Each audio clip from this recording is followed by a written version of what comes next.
Melanjutkan dari part sebelumnya, di mana saat ini ketika mereka hampir ketahuan oleh suami dari si Nyonya Lin kini langsung menyuruh Shen Yuan untuk diam sebentar. Saat ini, Lin pun tahu jika ini dibiarkan dan jika suaminya masuk, itu nanti akan bahaya. Dan tentu itu akan merusak reputasi mereka berdua. Tapi saat kemudian tanpa diduga, Shen Yuan malah melangkah maju menuju ke arah pintu. Dengan keberanian yang dimiliki oleh Shen Yuan, membuat Nyonya Lin benar-benar tak menyangka karena Shen Yuan tidak punya rasa takut. Tak disangka pada saat ini Shen Yuan tidak membukakan pintu itu dan langsung menguncinya rapat-rapat sehingga tidak ada ruang bagi suami Nyonya Lin untuk masuk ke dalam. Dan saat ini si Anyong pun mencoba untuk mengambil air terlebih dahulu sebelum masuk ke kamar. Dia ingin mencari sumber air untuk diminum terlebih dahulu. Namun tak disangka galon itu pun kosong sehingga dia pun tampak kesal karena istrinya sangat tidak berguna. Padahal diam di rumah namun tidak bisa melakukan pekerjaan rumah semacam ini.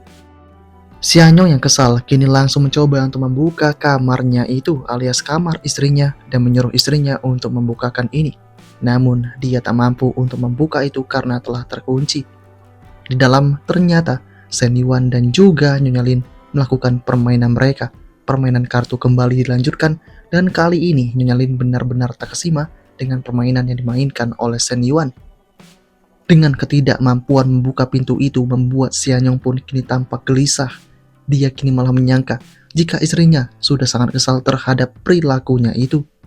Namun secara tidak dia duga di dalam sana permainan semakin agresif dan semakin menjanjikan.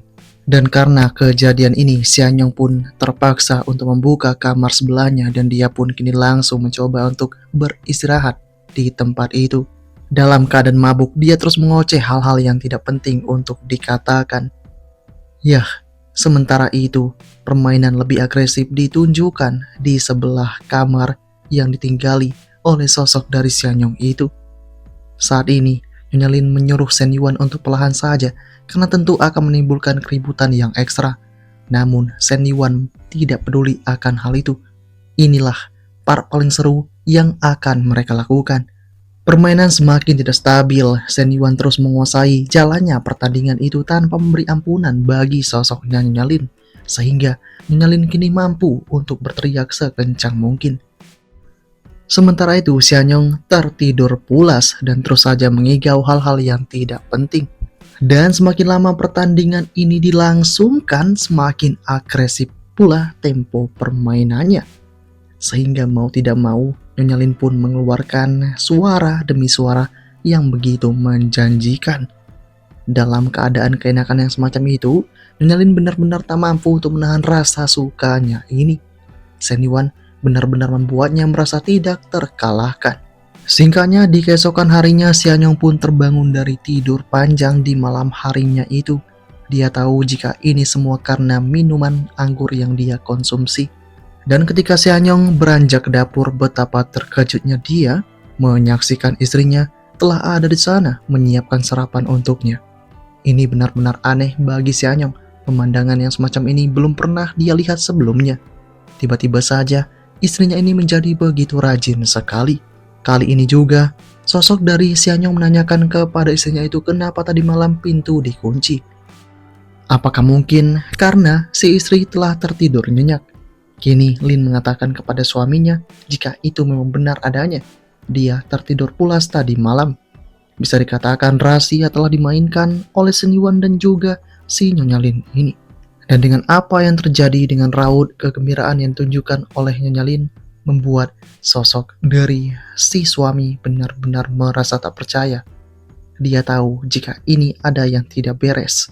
Kemungkinan istrinya ini telah mendapatkan seorang laki-laki. Tanpa pikir panjang lagi, si Anyong langsung memeriksa tempat permainan yang dilakukan oleh Shen Yuan dan juga si Nyonya Lin tadi malam. Namun tidak ada bercak dan tanda apapun dari tubuh laki-laki yang ditinggalkan di tempat ini. Si Anyong memeriksa seluruh bagian dan seluruh sudut ruangan namun dia tetap tidak menemukan apapun. Maka dari itu, dia pun memutuskan jika dia telah banyak berpikir.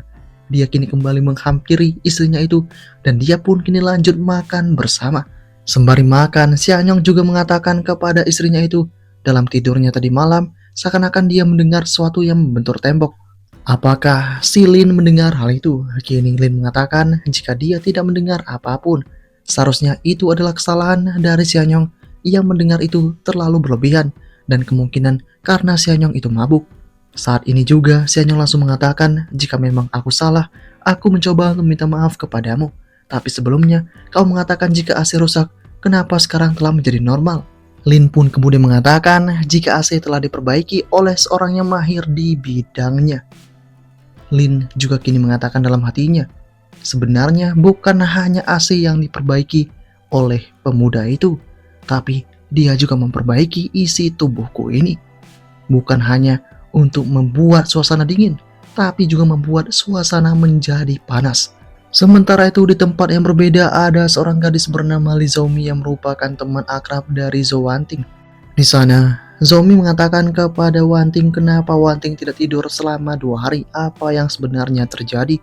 Wanting pun kini mulai mengungkapkan keluh kesahnya. Dia mengatakan jika mantan pacarnya sekarang telah menjadi sangat berbeda sekali. Mantan pacarnya itu telah membuat Wanting kehilangan semangat untuk menjalani kehidupan karena saat ini mereka telah berpisah. Tak lain atau bukan, mantan pacar itu adalah Shen Yuan. Dengan kondisi yang ada ini membuat Zhaomi memahami tentang ini semua. Dia tahu kemungkinan ini karena kekayaan yang dimiliki oleh Shen Yuan itu. Saat ini Wanting bahkan tidak peduli dari mana Shen Yuan telah mendapatkan beragam kekayaan yang sebesar itu. Baginya, setelah putus dengan Shen Yuan membuat hidupnya kini sangat berantakan. Apalagi kekecewaan yang didapatkannya, di mana dia juga iri terhadap gadis-gadis yang dekat dengan Shen Yuan itu yang dibelikan beragam hadiah yang lebih dari jutaan. Saat ini Wanting menganggap jika yang harus mendapatkan keistimewaan itu adalah dirinya, karena dia merupakan mantan pertama yang dimiliki oleh Shen Yuan itu dan kekasih pertama dari Shen Yuan. Saat ini juga Wanting juga telah mengetahui total kekayaan yang dimiliki oleh Shen Yuan yang kemungkinan sangat besar sekali yang bahkan telah membuat bisnis perusahaan di kampus tempat dia belajar. Shen Yuan benar-benar menjadi tidak tertandingi. Berita ini benar-benar telah tersebar yang membuat sosok dari Wanting tidak dapat tertidur nyenyak. Karena baginya yang harus mendapatkan posisi bersama dengan Shen Yuan saat ini adalah dirinya. Wanting benar-benar frustasi sekali.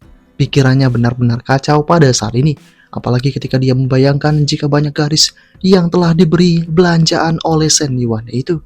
Yang nilainya bahkan jutaan. Pada saat ini terjadi, Zhaomi mencoba untuk menenangkan sahabatnya itu. Zhaomi pun mengatakan kepada Wanting, badai pasti akan berlalu. Tidak sulit bagimu dengan kecantikanmu untuk mendapatkan siswa laki-laki yang baik. Masih banyak pria di luar sana, apalagi di bagian penerbangan yang dapat untuk membuatmu merasa kaya. Setidaknya mereka punya aset senilai kekayaan bersih 1 jutaan. Mendengar hal itu, Wanting sangat tidak percaya.